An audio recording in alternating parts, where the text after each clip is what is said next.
Seorang sahabat waktu itu datang kepada Rasulullah SAW. Ya Rasulullah, kami ini dagang untungnya kecil, sedangkan orang-orang Yahudi dagang untungnya besar. Sama-sama di Madinah nih. Nabi kaget, kok bisa begitu? Barangnya sama, sama katanya.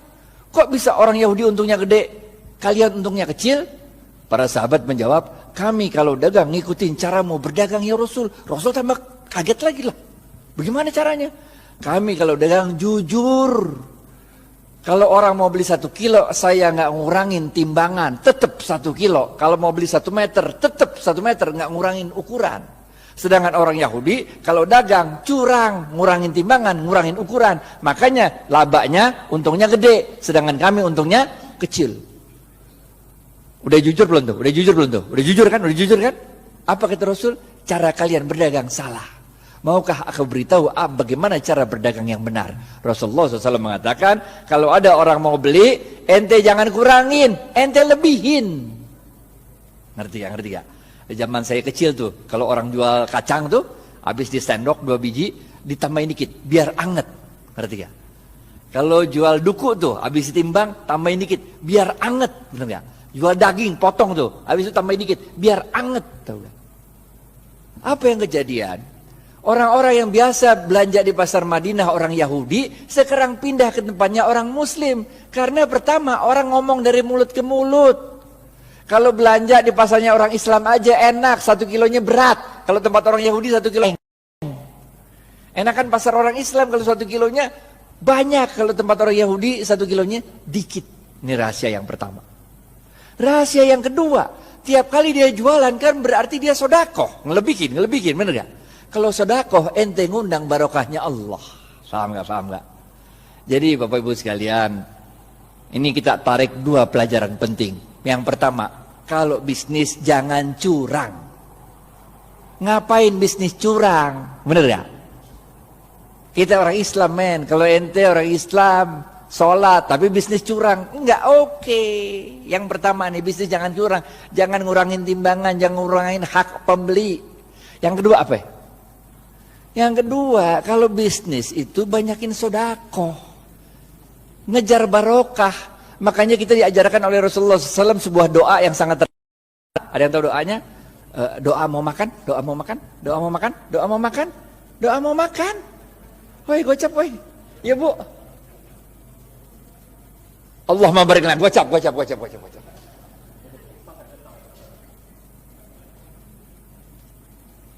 Makanya kita diajarkan oleh Rasulullah SAW, Allahumma barik lana fima rozaqtana wa qina azabannar. Wahai Allah, berkahilah seluruh rezeki yang Engkau berikan pada kami dan jauhkan kami dari siksa api neraka. Ini doanya begini nih. Paham gak? Paham gak? Jadi kalau bisnis mau sukses, pertama ente kudu jujur. Tapi jujur aja kagak cukup, kita juga harus cerdas, harus fatonah, harus tabligh, benar ya? Ente jujur tapi bego, ya udah ente selamat dunia tapi ente senep. Ente harus jujur, cerdas, dan jangan lupa apa? Cari barokahnya Allah. Karena Rasulullah SAW mengatakan dalam sebuah hadis, bapak-bapak nggak ada yang nunjuk nih, gocap.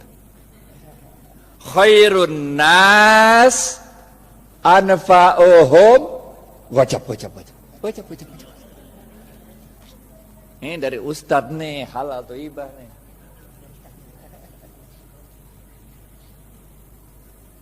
Paham ya? Yang pertama nih, kudu jujur, sidik amanah. Sidik jujur kepada Allah. Kalau Allah bilang haram, tinggalin aja dah. Amanah, itu kalau dikasih kepercayaan sama orang jangan dirusak, pegang baik-baik, benar gak? Selain jujur kita juga harus cerdas dalam membaca situasi, fatonah, cerdas dalam menyampaikan sesuatu, tabligh. Kagak cukup yang ini doa. Yang ketiga, benar gak? Jujur, cerdas. Yang ketiga, cari barokahnya Allah. Khairun nas anfa'uhum linnas. Sebaik-baik manusia adalah yang paling banyak memberi manfaat bagi manusia lain. Ngapain kayak sendirian, nggak asik walaupun halal. Ngerti gak? Nggak asik kaya halal tapi nggak nyebarin barokah, nggak asik. Orang bilang dia kaya tapi pelit, bener gak? Yang keempat, terakhir nih, habis nih. Oke, yang terakhir, keempat. Jangan lupa Rasulullah SAW bersabda, man lam yashkurin nas. Susah ya? Pilihan berganda. A, man lam yashkurin nas lam yashkurillah. B, man lam A atau B? A.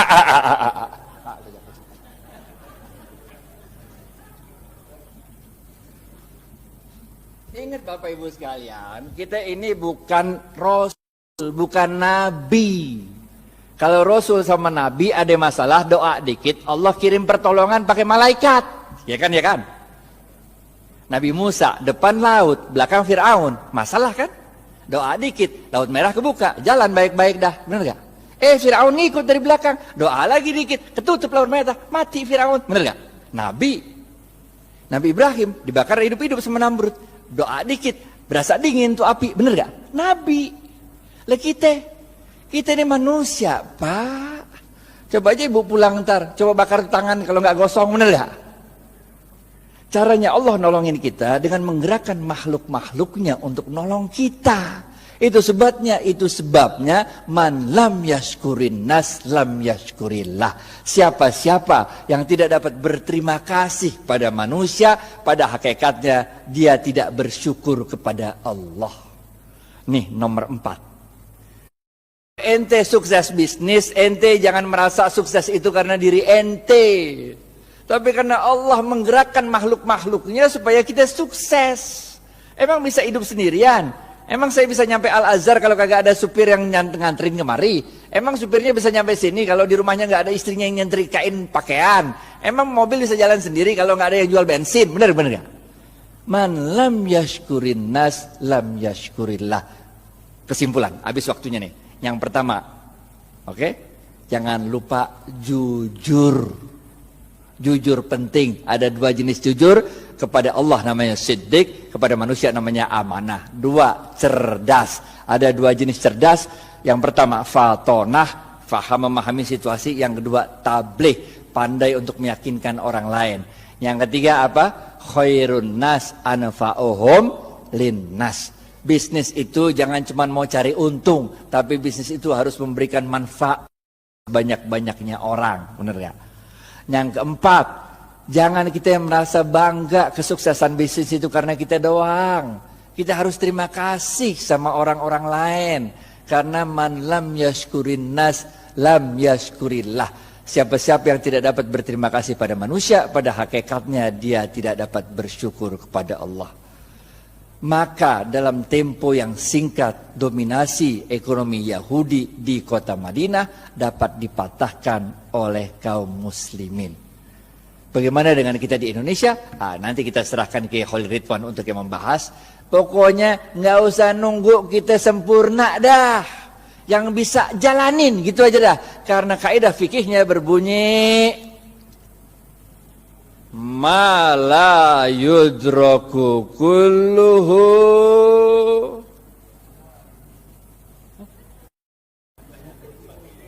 gocap.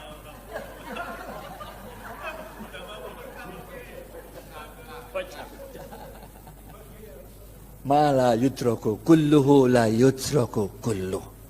Kalau engkau tidak dapat melakukan kebaikan itu 100%, jangan engkau tinggalkan kebaikan itu 100%. Jangan nunggu sempurna baru kita lakukan. Lakuin dulu, nggak usah nunggu tajwid, makhraj sama tahsinnya benar. Nggak usah, sholat aja sholat. Nggak usah nunggu kita sempurna baru kita jalan, nggak usah. Jalanin aja dulu dah. Karena dalam sebuah hadis qudsi Allah mengatakan, amalkan apa yang engkau ketahui, niscaya akan aku beritahu apa yang tidak engkau ketahui.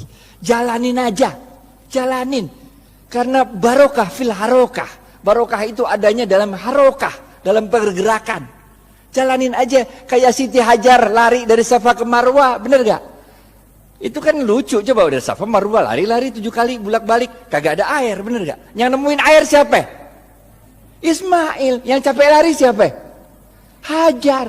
Nggak penting men siapa yang nemuin air, bener gak? Yang penting inna sofa wal marwata min sa'airillah. dicatat sama Allah, usahanya hajar itu dicatat sebagai min sya'airillah, tanda-tanda kebesaran Allah. Nggak penting kalau kita usaha tuh bahwa kehebatan usaha kita itu dinikmati oleh kita, nggak penting. Bahkan ketika besok pun mau kiamat, kalau punya bibit lu tanam, ngerti ya? Terima kasih banyak. Billahi taufiq wal hidayah. Assalamualaikum warahmatullahi wabarakatuh. Inna a'tainakal kautsar fasalli li rabbika wanhar inna shani'aka huwal abtar.